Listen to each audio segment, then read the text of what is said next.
Sustainable development has become the popularized expression for Agenda 21.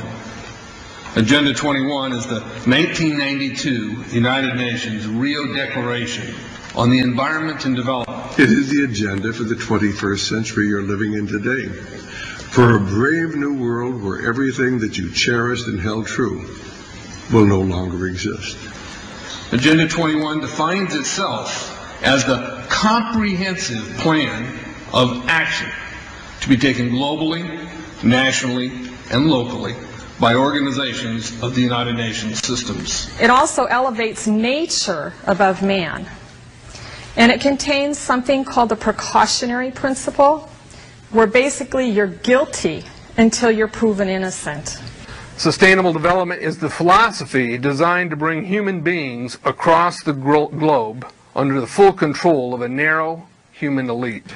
It's a 40-chapter document to basically control the world. It's based entirely on socialist control mechanisms. Sustainable developers have designed a global movement coordinated through a global to local action plan to create world government in accordance with certain objectives. These objectives include an end to national sovereignty, the abolition of private property, the restructure of the family unit, and increasing limitations and restrictions on mobility and individual opportunity. The green goal includes the listings of what's not sustainable. A couple of the examples include private property. 728 lists fossil fuels. Golf courses and ski lodges are not. Consumerism. Irrigation is not sustainable. Paved roads. Commercial agriculture. Herbicides, pesticides. Elsewhere, it lists farmlands, pastures, grazing of livestock, and the family unit. The focus of sustainable development is the abolition of private property, societal undermining of the family, and abandonment of the constitutional protection of unalienable rights as described in the Declaration of Independence. You see, I sat on the Santa Cruz Agenda 21 committees. Now, this was a lot of crazy ideas. This was back in the mid-90s. Crazy ideas I heard. Mother Earth's surface wasn't to be scratched.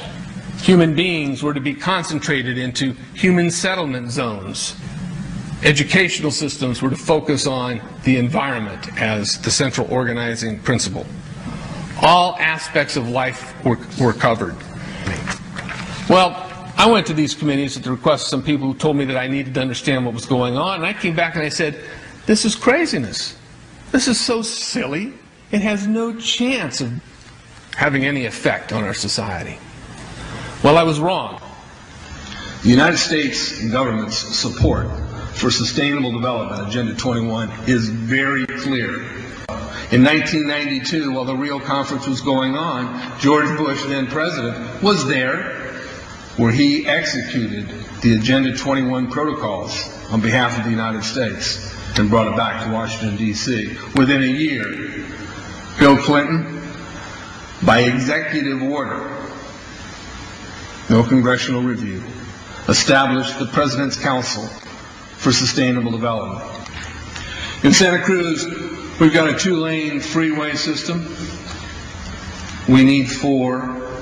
But what we're getting is hundreds of millions of dollars of federal money to take a dilapidated rail line that Southern Pacific wants to put in the hands of somebody else so that a commuter line can be built along the railroad track. That'll be followed by 14-story buildings where people will live and stack them and pack them units, where developers, or so-called sustainable developers, will build these high-rises with federal dollars. In fact, Santa Cruz has received a $300 million federal grant to build the first 3,000 of these stack them and pack them units. The County Board of Supervisors has said, if you are a sustainable developer, you're immune from any construction defect liability. It's a partnership between selected developers building this new world order and the government using the American taxpayer dollars in order to do it. This is a map of the Wildlands Project. To explain the map, the red are areas that are to be off limits to human beings. No resource development, no human activity. If you live there, you won't. The yellow areas are the areas for major control of all human activity. If you live there, you won't. The black areas, the black dots, are the smart growth zones. That's where human beings are to be stacked and packed in small living units along rail tracks. The Smart Growth Program ultimately has jobs assigned and children cared for by the state. The question has been asked many times how the people who are perpetrating these things expect to do this and make it last. And the answer to that is that you steal a generation of children and you indoctrinate them so that they accept these ideas and they become global citizens in the coming global village.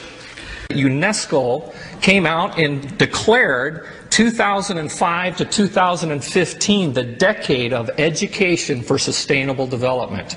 But they go on to say that it will encompass the 40 chapters of Agenda 21. That is your federal national curriculum. The entire purpose of second grade social studies is to transfer loyalty from the family to the government and teach them about sustainable economic consumption. Students construct their own understandings of reality and realize that objective reality is not knowable. So why bother? The truth is, the truth which keep men free is being suppressed in order to prop up the attitude training agenda. And it moves on. This is our new math called connected mathematics. Standard 3 tells us that students learn that mathematics is man-made, that it is arbitrary, and good solutions are arrived at by consensus. Most of us assume 2 plus 2 is always going to equal 4. You're wrong. We might reach a new consensus. How well does it work? Well, they tell you in the teacher's guide in the back, it tells us that because the curriculum doesn't emphasize arithmetic computations done by hand, some students may not do as well on tests assessing computational skills. We believe such a trade-off in the favor of CMP is very much to the student's advantage in the world of work. Our children are mathematically illiterate on purpose. How do I know on purpose? Why isn't this just a basic bad idea? Because the Sustainable Development Plan tells us so. Generally, more highly educated people who have higher incomes consume more resources than poorly educated people who tend to have lower incomes. In this case, more education increases the threat to sustainability. Charlotte Iserby, I owe you an apology.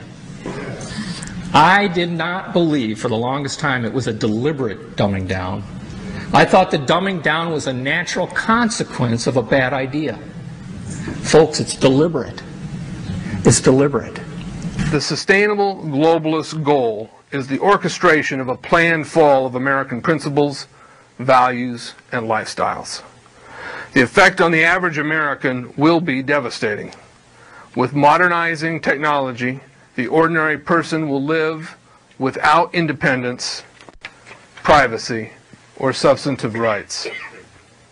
Another press conference that I attended was the Klay group, the International Committee for Local Environmental Initiatives that helps in the implementation of Agenda 21 in all of our local communities. And one of the speakers was a Harvey Reuven, who happens to be the vice chair of Klay. And I asked him about the correlative rights that Americans derive from the United States Constitution and the Bill of Rights. And that, of course, is your individual liberties, your private property, your freedom of speech. Asked about it clashing with Agenda 21. And you know what his response was? Individual rights must take a back seat to the collective